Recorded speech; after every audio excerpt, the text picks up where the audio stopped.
The accident itself is not what stays with me. What I remember is the smell of antiseptic. The way the ceiling tiles slid past as they wheeled me down the corridor, and how quiet my phone felt in my hand. No vibration.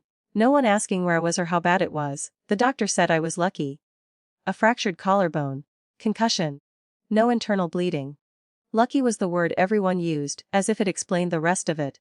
Later, alone in the hospital room, I texted my family. I didn't craft the message. I didn't protect myself. I wrote what came naturally. I can't wait for you to come. It wasn't a request, it was an assumption. That's what made it dangerous. My dad replied first. We're not going to waste our time on a loser.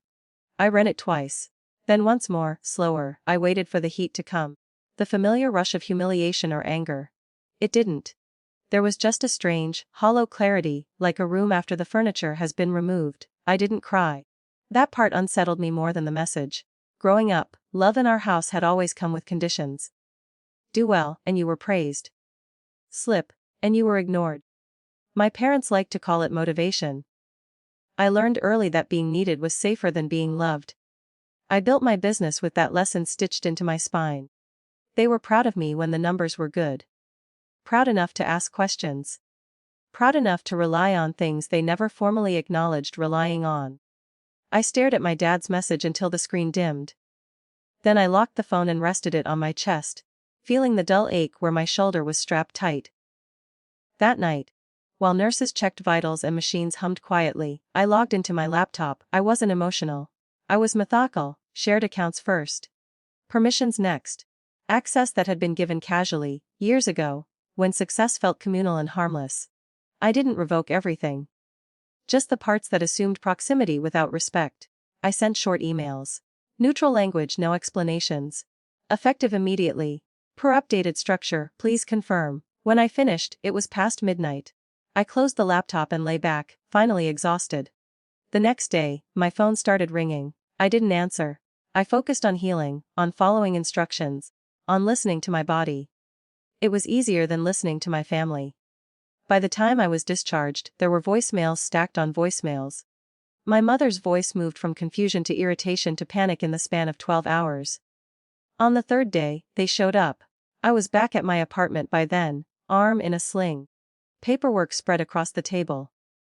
There was a knock, urgent and uneven, like someone afraid the door might disappear if they waited too long. When I opened it, my parents stood there, eyes red, my mother clutching her purse like a life raft.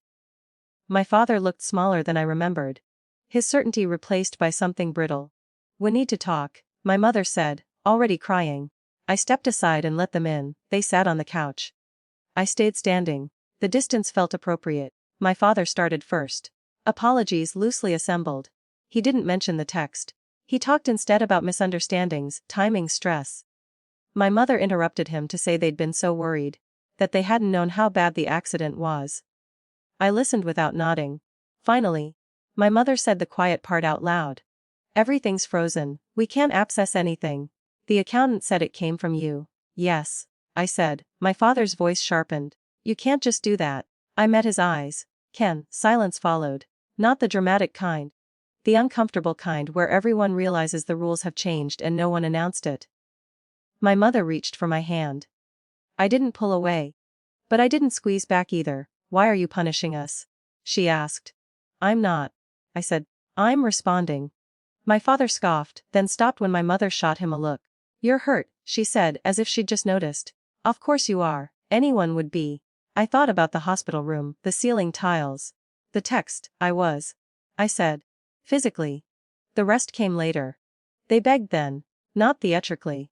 Desperately. They talked about obligations, about things falling apart, about how they needed me. My father even cried. A rare thing. And it moved me less than I expected. What moved me was the realization that they were here. Now, not because they had lost me, but because they had lost access. "I'm not cutting you out of my life," I said finally.